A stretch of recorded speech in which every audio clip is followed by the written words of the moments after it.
Will a candidate's rage keep voters engaged? A new study finds that politicians can boost supporters' motivation by losing their temper. Researchers showed voters from across the political spectrum fake news stories from phony candidates, which sounds an awful lot like CNN's coverage of Joe Biden. Am I right?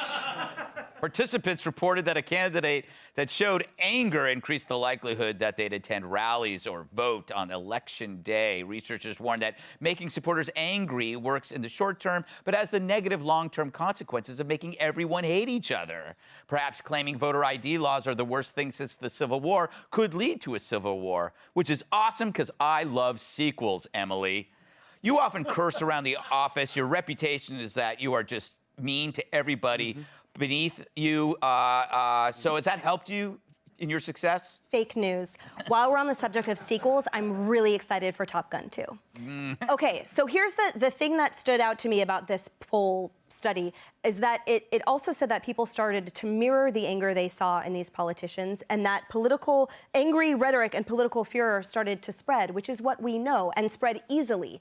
And so I feel like this is exactly what we talk about all the time, which is that the media stokes the fire. In fact, they are the incendiary, they're the beginning of it, they're the spark that they then continue to amplify. And so I get that the main point is it will drive to voter gains or candidate gains on voting day, but in the interim, it's making a whole lot of us pretty miserable.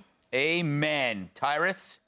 Yeah, well, I agree everything that Emily said, except she never really cussed at me. It's usually like a soft mumble.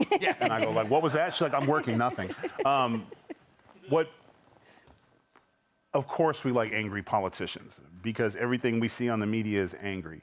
And it's you're either on their side or you're a horrible racist, misogynistic person. So politicians, they watch the news, they see what's going on, and then whatever is in their lane, if I'm a Democrat and I want to defund the police, I'm mad as hell about what's happening with this to their base to stir everyone up. Like, be as mad as I am. But it works for a while, but then they don't ever want to deal with the media, and politicians never have to deal with the consequences of telling real people who are living in those consequences how angry they should be, and they never, ever have a solution. There's no consequences for politicians and news media, and that's why I was like, we need to start making them responsible. Qualified immunity should not go to politicians. They should be responsible for the they put out on us.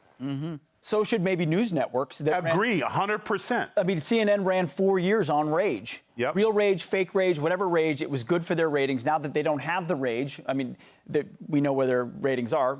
Right, and then somebody burns because you're telling them that there's nothing they can do, there's no hope.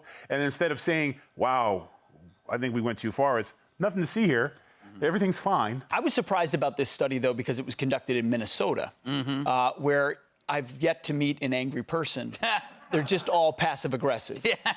So, ooh, he's not that nice. How about that was the angry response. Right. I will say it does come full circle though, because Barack Obama, love him or hate him, he ran on an aspirational message. Right. There is a cycle when that comes back. Also, Trump didn't make you angry. He made you laugh at the people who are angry, which it's the happy warrior that I think we all like, often like Joe. Joe, I gather being cool, sexy, and smooth is a more persuasive tactic. I find that works in the long run, Greg. I think revenge is like cold pizza. It's best served cold. I'm gonna say cold pizza. But yeah, I don't look at people who disagree with me as necessarily bad people. I just think that they're stupid people that I have to persuade. Yeah.